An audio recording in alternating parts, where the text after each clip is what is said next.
All right, hopefully you can hear me a little bit better.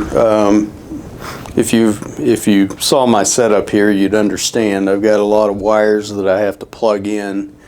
I went out and bought about $3,500 worth of video and audio equipment so that I can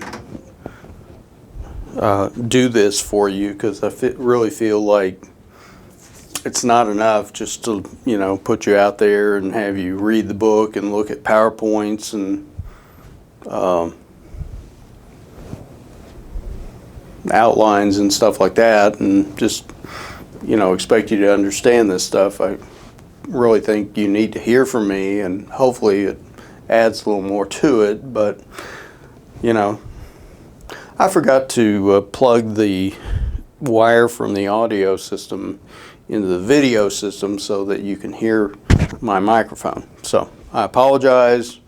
Hopefully you can hear me better now. So anyway,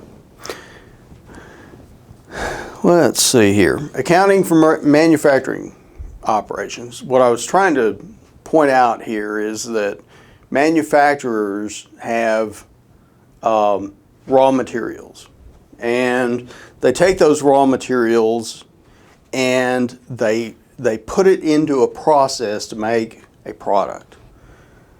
Now, the process has certain costs. Certainly the materials, the raw materials, when they become part of the manufacturing process, some of those materials are direct materials, and if so, they're just part of direct materials. If they're indirect materials, we'll talk about what that means. They become a part of manufacturing overhead.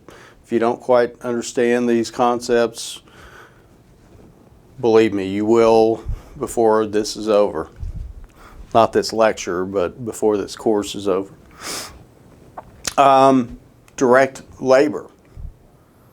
You have people actually putting their hands or involved in the manufacturing process. You can directly tie their labors to that the manufacturer of that product.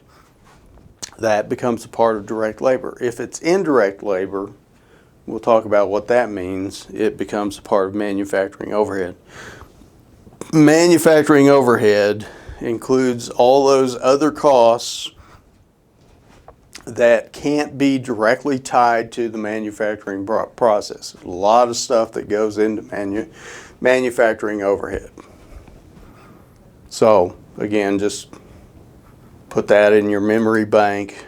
We'll be talking a lot more about those things. All right, so raw materials become part of the finished products. They can be traced directly and conveniently to the products. If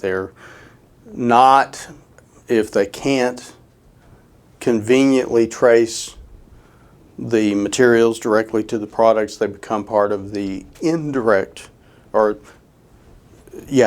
materials and become a part of manufacturing overhead. Direct labor includes the payroll costs of direct workers. These are people who directly work on the goods being manufactured. Cost of employees who do not work directly on the goods is considered indirect and part of manufacturing overhead. What's an example of an employee who doesn't work directly on the goods? Maintenance. Maintenance may work or provide services for several different manufacturing units within the company, and so they're not directly involved in the cost of making a particular product. So that's indirect labor and becomes part of manufacturing overhead. All right, so as we talked about It's all those things: indirect materials, indirect labor, machinery and equipment costs, cost of regulatory compliance, insurance, utilities, all kinds of things. Manufacturing overhead does not include something called selling expenses or general and administrative expenses. We'll talk about that in depth as well. And so this is the flow of physical goods in production.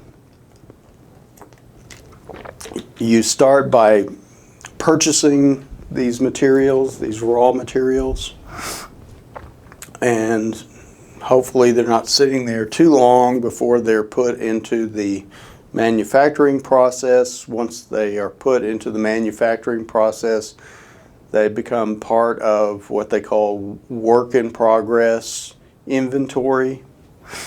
You take the direct materials that you're using, you add direct labor to that in order to make a finished good. Once those finished goods are out there, they're ready for sale, and once they are sold, the cost of making those goods, which is derived from direct materials, direct labor, and factory overhead, that's your cost of finished goods. Once those items are sold, that becomes cost of goods sold.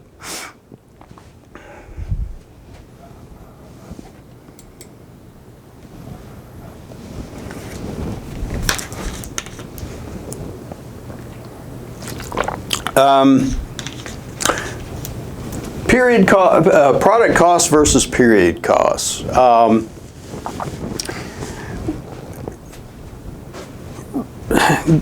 When you incur these costs in manufacturing goods, the raw materials, the cost of labor, and all that manufacturing overhead,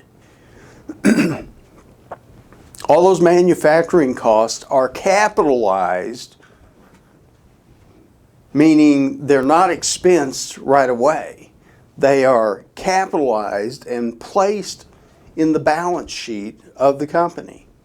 Now realize that sometimes, a lot of times, when we're talking about management accounting, you can't get away from talking about financial accounting. So notice we're talking about where these costs go in your financial statements. Product costs, the cost of manufacturing a good, are not expensed immediately. They're capitalized and placed on the balance sheet. Okay? So when we're talking product cost versus period cost, we're really talking about capitalization versus immediate expensing.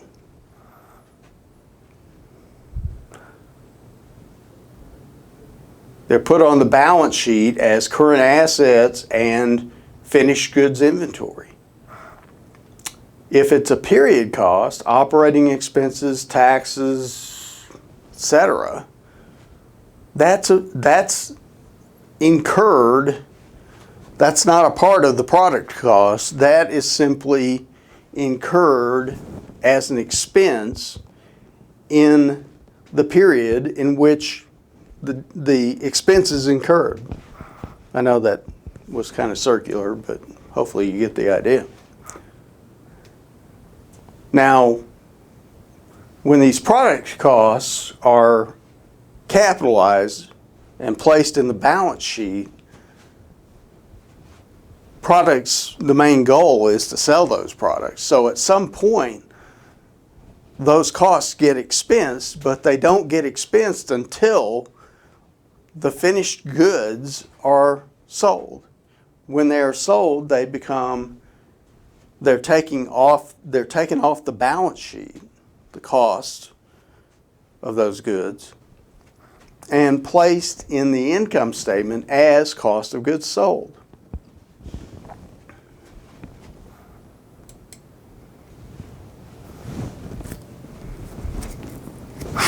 So just a little bit better example here. You got your merchandise inventory, product costs. This is all the costs incurred for this inventory that still exists at the date of this balance sheet.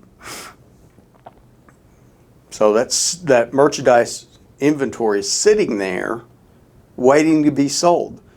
Once it's sold, of course, you got your revenue from the sale. That becomes part of net sales. And the cost of whatever you sold becomes part of cost of sales. And then, of course, what they show here is period costs.